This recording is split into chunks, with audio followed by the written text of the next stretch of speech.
Z menoj je Filip Pesek. Spregovorila bova o grajenju osebne blagovne znamke in prodaji preko digitalnih kanalov.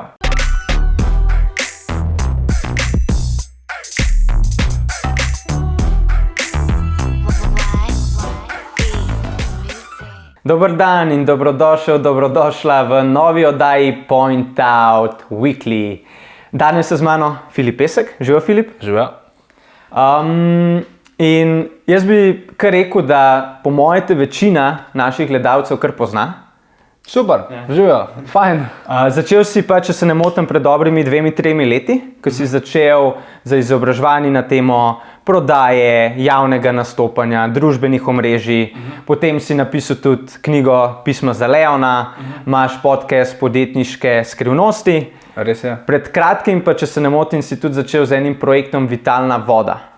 Cool. Ampak dajva začeti kar pri tem, da te jaz vprašam, kako se je pa vse skupaj začelo? Zakaj si se ti, Filip Pesek, odločil stopiti v podjetniške vode? Dobro vprašanje. Začel se je, ponavadi ljudje v podjetništvo zaidemo takrat, ko jim nekaj ni všeč ali pa takrat, ko jim je dolg čas. In meni je bilo dejansko dolg čas. Bil sem v Kaliforniji, študiral sem in tisto naj bi bila sezona, v kateri naj bi ogromno igral. Košarko sem namreč treniral. Ampak nisem. Trener je se pač odločil, da bom pač čez celo sezono sedel in sem pač sedel.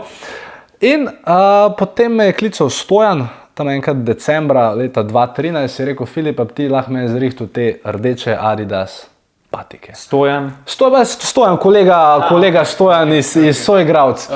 Pač ampak poznam njegovo ime, zato ga vedno omenjam. In on pravi, ok, rdeče patike, sem rekel, lahko, koliko pa so v Sloveniji, oziroma ne, v Sloveniji jih ni, ampak če bi bile verjetno 130. Jaz grem na internet, pogledam, da to jaz lahko v Ameriki dobil za $70. Takrat, mislim, tega Stojan ne ve, tako Stojan, če gledaš, oprosti. Za $70, s tem takrat je bil še $1 ful dober tečaj, tako da to je bilo €52.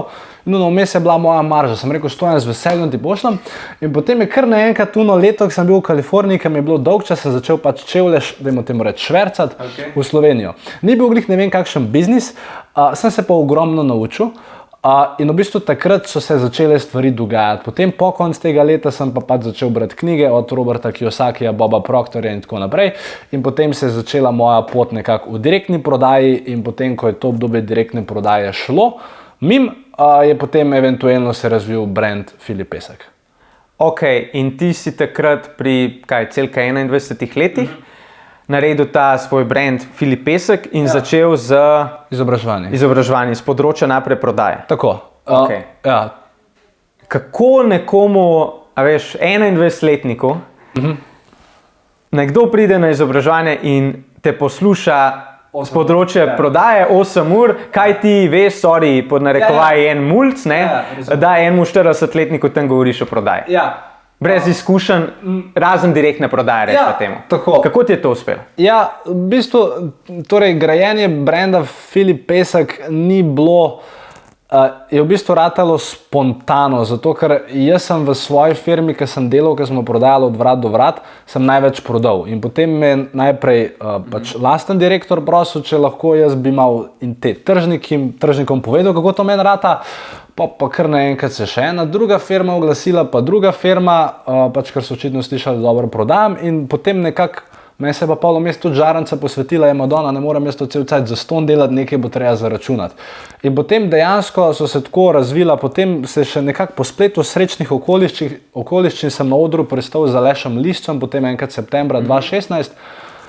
In po sem pa rekel, če sem pa zdaj že tle na odru pred 300-400 ljudmi, pa dajmo z tega nekaj narediti. In potem so se začele landing strani, webinari, pol tudi lastne izobraževanja in tako naprej. Tako da tam se je začelo, zdaj zakaj so me te ljudje poslušali, ne vem, ampak očitno sem zgledal na teh, dajmo temu reči, brezplačnih stvarih, da nekaj vem, in so se potem nekateri, zdaj ne vem, ali tisti, ki so bili malo zmešani, pač ne vem, tisti, ki so v meni nekaj vedeli, so pač rekli, dobro, gremo k temu fantu na celodnevno delavnico in tako se je začelo. Cool. Se pravi, vse se je zgodilo bolj ali manj naravno, nisi ti neki pušal, porival, ampak je nekako prišlo do tebe. Prišlo do mene, ko pa je prišlo do mene, takrat sem pa dejansko potem naredil puš. Takrat sem pa rekel, ok, če imamo zdaj mi ta val, Mislim, tako pač gledam, da če pač dobiš neko priložnost, izkoristijo do konca, takrat sem pa potem tudi jaz začel push delati, pa so se potem takrat začel, ne vem, novembra 2016 oglasi, pa jumbo plakat sem postavil, pa ne vem, kaj sem se še šel. Tako da takrat se je pa začel, ja, takrat se je pa push začel. Cool. Od koga si se pa učil tako? A si se od koga učil prodaje, ne vem, kakšnih tujih strokovnjakov, prenašal potem znanje, ali so to neke tvoje metode? Ja, ali miks tega, veš? Ja, to, da bi rekel, da so moje metode, bi bila laž, ker jaz mislim, da vse, kar se je v prodaji dal pogruntati, se je že pogruntati, pa se gre pa samo za to, kako to vsak interpretira. Torej, jaz sem imel seveda tuje mentorje, jaz sem načeloma naštudiral več ali manj vse prodajne sisteme, dajmo reči prodajnih gurujev, ki so, potem sem pa naredil nek svoj miks, plus zraven nekako dodal moje izkušnje, plus dejansko ljudem, pač ker sem vse te stvari probal, sem jim pol dejansko vedel, kaj recimo na slovenskem trgu deluje in kaj ne, ker realno gledano to, kar je, ne vem, Tom Hopkins napisal 20 let nazaj, pa če to probaš, dajmo reči, pri neki stranki v Celju, v Sloveniji, ni nujno, da bo delovalo, ne, in je treba tle zelo dober filter narediti, kaj deluje, kaj ne, plus potem se moraš sam pri sebi odločiti, kakšen način prodaje boš zagovarjal, ali se bo šel v neke NLP stvari, ali boš pač povedal direktno tako, kaj je, ali boš imel nek tretji pristop, tako da tam sem pa pol jaz naredil odločitev, kjer sem rekel, jaz hočem prodajati transparentno, jaz hočem prodajati smiselno, čim bolj kratko, in potem sem tudi svoj sistem temu tako prilagodil in tak sistem prodaje imam še danes. Cool. In tako je pol začela tvoja blagovna znamka rastati, ampak to moje vprašanje je, na čem si pa sploh ti začel graditi svojo blagovno znamko in na čem jo gradiš tudi danes? A to, s čemer si jo začel graditi, velja še danes ali si kakšne modifikacije naredil vmes? Ja, jaz mislim, da za vsakega, ki je v podjetništvu, da se načeloma mora zavedati, da do modifikacij bo prišlo. Okay. Tako, ja, tudi jaz sem naredil ogromno modifikacij. Načeloma na začetku sem jaz delal z entuziazmom in to je to pač, kar sem imel, entuziazem pa energijo. In to je v bistvu takrat bila moja strategija, dajmo mi čim več kontenta ven, organsko, plačljivo, niti nisem vedel, kako vse stvari delujejo, takrat sem bil čisto svež v tem online svetu recimo. In takrat je sam aktivnost. Potem pa seveda s časoma sem pa potem nekako tudi sam sebe oblikoval. Ugotovil sem, kaj meni paše, kaj ne, na kaj se ljudje odzivajo. Tudi jaz sem, čeprav sem star šele 24 let, lahko vseeno rečem, da sem malo dozorel. In se je tudi nekako moj stil komunikacije spremenil. Tudi danes, če ste pogledali kakšen video, boste videli, da sem nekako bolj tako na easy, na komod. Ker če bi recimo mi snemala ta intervju 2 leti nazaj, bi jaz prišel v Rekelcu, pa ne vem, ura, pa vse, pač dan sem pa tako in vsakmu pač povem, tako, kaj so stvari. Bodi ti, ne? Bodi ti, ja. Cool. Kaj bi pa pol, zdaj po teh 3 letih rečeva, ne? Kaj bi pa ti svetoval nekemu posamezniku, ki se danes loteva postavljanja blagovne znamke, svoje osebne blagovne znamke? Kateri so tisti najpomembnejši elementi, na katere se naj on osredotoči? Ja, jaz sem tukaj naredil eno napako in pač bi z vsemi, ki to gledate, to napako delil. In sicer jaz mislim, da je ključno, da ko nekdo gradi lastno blagovno znamko, da njegov prihodek ni odvisen samo od tega. Ker če je tvoj prihodek odvisen samo od tvoje lastne blagovne znamke, boš delal stvari na silo, boš včasih bil primoran razmišljati na kratki rok, kar ni dobro. Zato bi jaz vsakmu, kar sicer noben noče slišati, ampak ja, jaz sem pač naredil to napako, ker takrat, ker sem pol imel tisti prihodek iz direktne prodaje, sem pol tisto vse pustil in sem rekel, nič, bomo mi se sam s predanjem ukvarjali, ampak če bi danes mogel še enkrat narediti, bi najprej ali zgradil nek portfelj nekih strank v direktni prodaji, pa nek pasivni prihodek iz tam, ali neko dejansko firmo, pa šele pol šel personal brand graditi. Tako res mislim, da prva stvar, da imajo nek drug source of income, torej da jim to ni main source of income. Druga stvar bi potem rekel, mentalna pripravljenost, kakorkoli se to čuden slišim, ampak grajenje personal branda pomeni, posebej če to delaš na tako eksplozivno, kot sem delal jaz, pomeni pač vsak dan en negativen komentar, vsake toliko časa kakšen grozilen e-mail, pač kar ni toliko prijetno, kakšen tudi, ne vem, da se nekdo razhudi na tabo, torej mentalno moraš biti pripravljen prvič na to, da ne boš vsem všeč, drugič pa res na to, da tudi recimo v sklopu digitalnega marketinga, če je nekdo relativno nov, pa dajmo reči, da je še toliko smotan, da hoče vse sam delati, pa da noče recimo se povezati s strokovnjaki, ja, bo veliko napak in bo veliko denarja tudi šlo v prazno, tako da tle moraš res vedeti, zakaj hočeš ta svoj personal brand zgraditi in biti pripravljen tudi na to, da ne bo toliko finančno donosno na samem začetku. In potem, ko imaš torej že obstoječ biznis, ko se nekako mentalno pripravljen, šele potem pa bi se jaz lotil naprej dejanskih potem skillov, kar se pa potem tukaj mislim, da je primarno to, je pač marketing. Če mene vprašaš, je pač treba znati pritegniti ljudi nase, na seveda ta prav način in potem eventualno jim nekaj prodati. Mislim pa, če hočeš. Bova o tem marketingu takoj spregovorila. Se mi pa zdi, da si ful dobro poanto izpostavil. Kako je v podjetništvu ljudje vidijo samo morda tisto, kar je dobro. Ne? Te zadeve, ki si pa izpostavljal, grozilen mail, pa nekdo se razpizdi na tabo, tega pa ljudje sploh ne vidijo. In da je malo tle res te tabuje razbiti, kako ni podjetništvo ali pa nasploh grajenje osebnega brenda samo kar ljudje vidijo na družbenih omrežjih, ampak da so tudi, rečemo temu, malo temnejše strani, ki jih noben nekako ne vidi, razen če jih v neki točki ne skomuniciraš. Ne? In se mi zdi, da mladi prevečkrat to vidijo, wow, kako je pa ta uspešen, koliko gre njemu dobro, tudi starejši. Ja. Kaj bi tle rekel?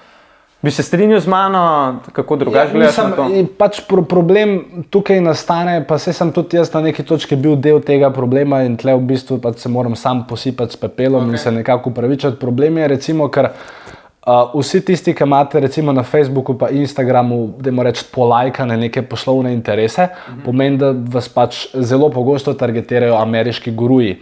In tam načama, zato ker pač njihov cel biznis bazira na tem, mislim, tisto so res velike lastne blagovne znamke, so potem vsi oglasi več ali manj pravljice, ali pa vse, ne vem, download this free e-book and you will fly like a, ne vem, whatever, ne. Mislim, in potem to da neko lažno upanje ali pa neko lažno predstavo, koliko je vse enostavno, čeprav ni, ne, in tudi včasih jaz, ne vem, ker sem prodajal svoje stvari, vem, da mogoče kdaj niso bile objektivno predstavljene, oziroma da sem pozabil povedati to komponento, da, hej, mislim, to je zdaj nekaj, kar načeloma bo delovalo, če boš vložil toliko pa toliko dela, če boš naredil to pa to, če boš to pa to. In danes se res trudim nekako, tudi recimo, če greste brati, ne, moje landing strani ali pa karkoli, vedno nekako imam polomes disclaimer, pa še en disclaimer, pa še en disclaimer, tako da res ljudje vejo, kaj dobijo oziroma kaj lahko pričakujejo. Tako da, ja, tega se premalo izpostavlja in v bistvu vsak, ki je v tem prostoru, bo pač jaz zelo vesel in ponosen, če bo pač te stvari na transparenten način podajal ta business know-how in ne nekaj obljubljal pač samo zato, da bo pol prodal izdelek, pa ti žalosten, pa bo on mu povedal in se pol cela slaba slika ustvari o, dajmo reči, tem prostoru. Ja, super. Zdaj pa malo res pregovoriva o marketingu pa prodaji. Kaj bi rekel, da je bil pri tebi ključ do uspeha pri komunikaciji preko digitalnih kanalov? Ker ti vse svoje produkte, ne, ali pa večino tega prodaš preko digitalnih kanalov. Tako je, ja.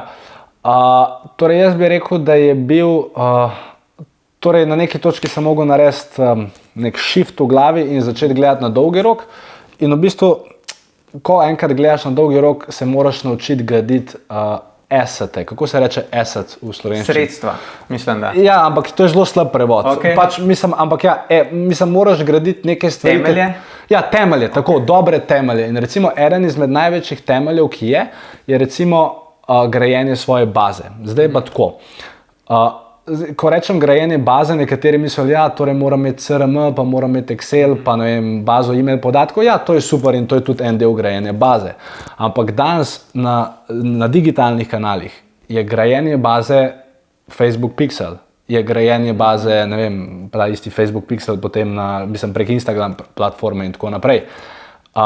Ker lahko potem ti na podlagi tistega ustvariš nek svoj warm audience, in ko te ljudje poznajo, ko ti zaupajo, jim je dosti lažje stvari prodati. In tudi recimo mi, ki smo lansirali, pač nisem se mogel pred product placementu, se opravičujem, ker smo mi lansirali knjigo Pisma za Leona, Dejstvo, da se je v prvem mesecu praktično prodal 1000 izvorov, ne podaril, prodal po polni ceni, je bilo zato, ker sem imel prvič zelo dober odnos s svojo e-mail bazo, poleg tega sem imel pa ogromno ljudi v nekih pixlih, ki so me že poznali, ki so me že zaupali, ki so me že spremljali in potem so pač rekel, ok, knjiga 30 €, no da je, pa če Filip prav, da je v redu, jo pa dajmo kupiti.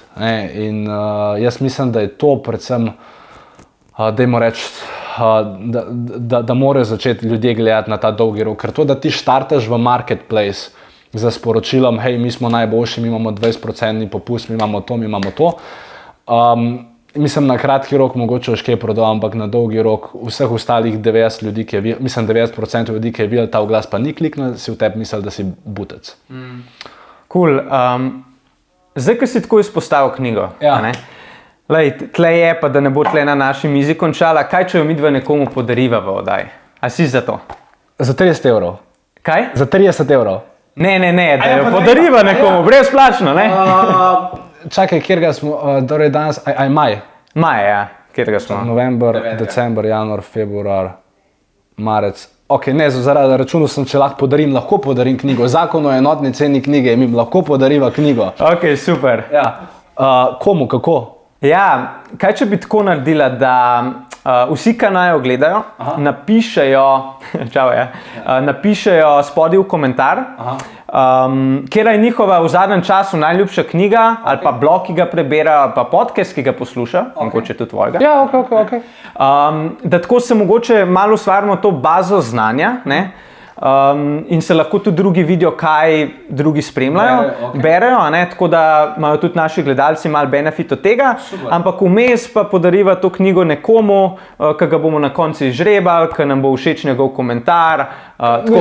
Izžrebali ga bomo naključno. Naključno, seveda, ja. Naključno. Oziroma, pod ta YouTube posnetek, če oni vdajo komentar z svojim najboljšim čtivom ali pa nekaj za poslušati, super, lahko, ja. Se strinjaš? Lahko tako narediva, ja. Super. Ok. A bo še to komu kaj napisal? Dej, čakaj, in seveda, to, če se dober prodajalec ima vedno sabo kuli. To morate vedeti. Podpisanih je bilo do zdaj samo unih par knjig, ki je šlo v predprodaji mim, tako da ta je podpisana, enot imate podpis, tako da tale knjiga gre naključnemu gledalcu, verjamem, da vam bo všeč in to je to.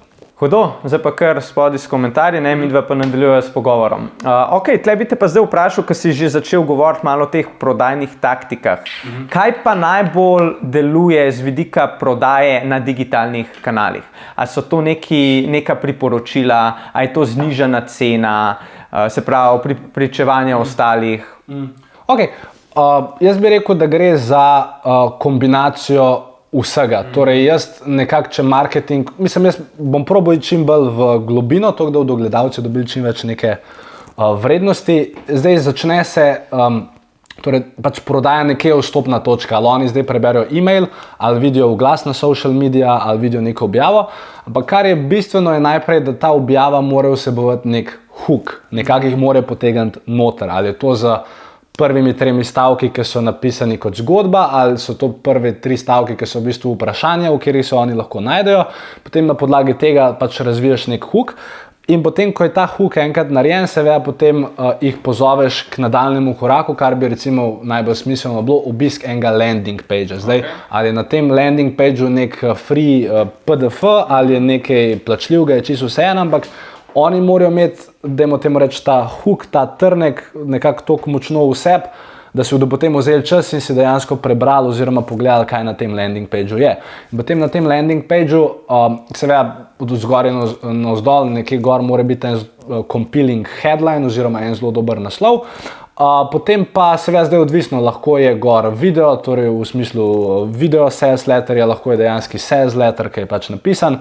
In v tem sales letterju zdaj, če boste lahko noter komponirali ali pa na celem landingu mnenja, absolutno, pač kjerkoli lahko dajte mnenja, če lahko date video mnenja strank, ste zmagali, ker to, da date vi lepo dizajnirana mnenja, to vsak ve, da ste jih v Wordu napisali, oziroma mislim, tudi če jih niste, vam ne verjame, da so to mnenja.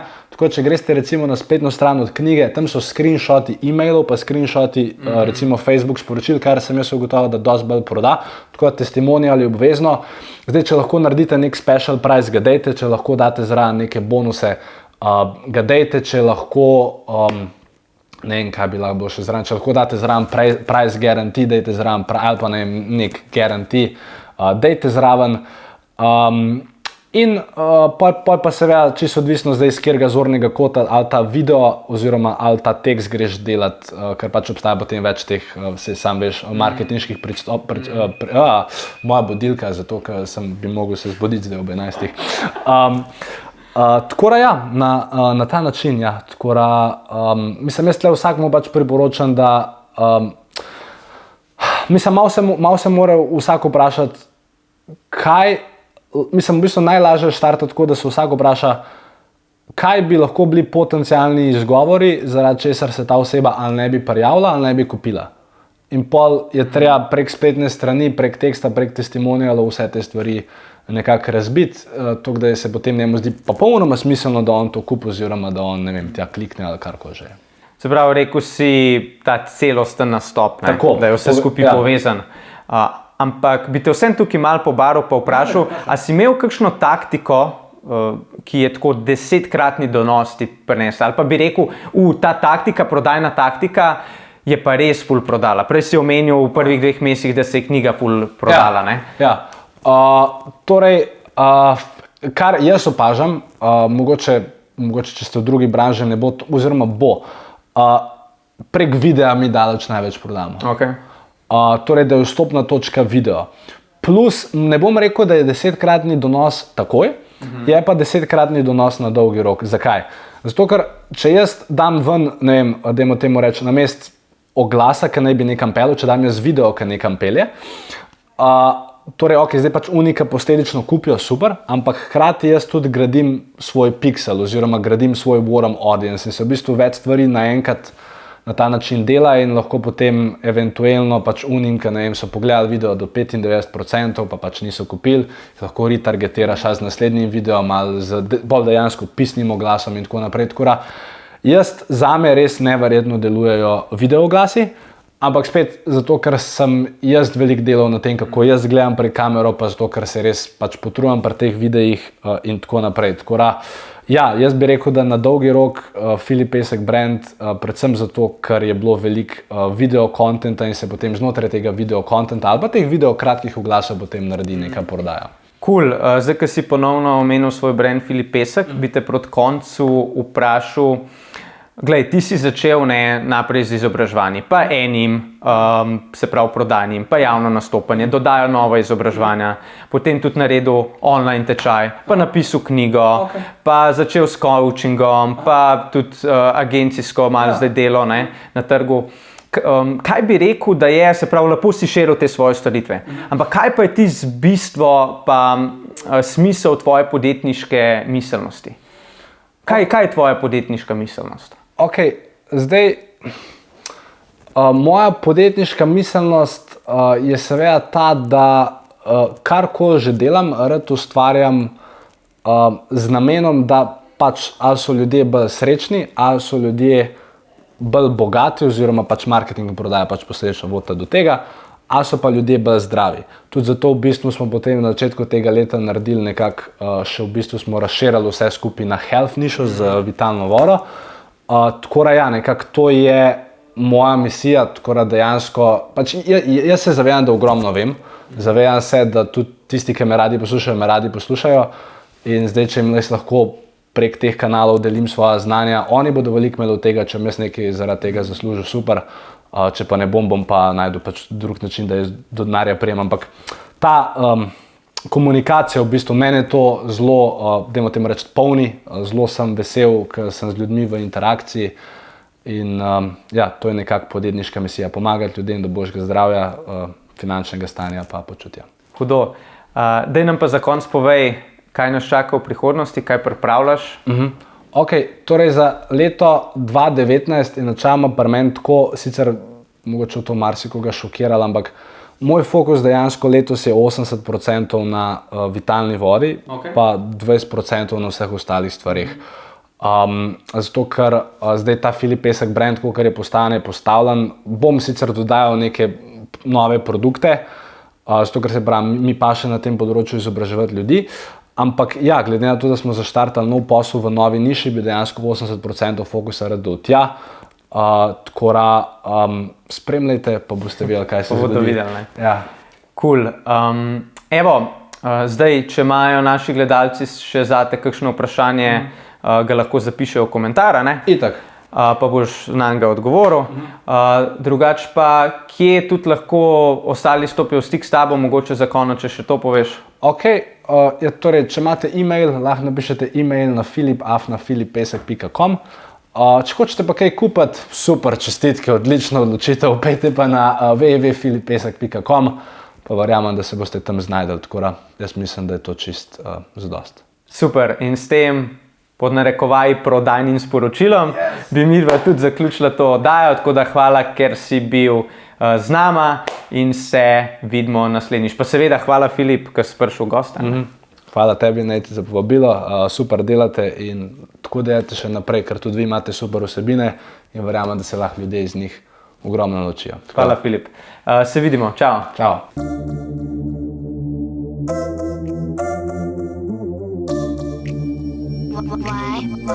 Why?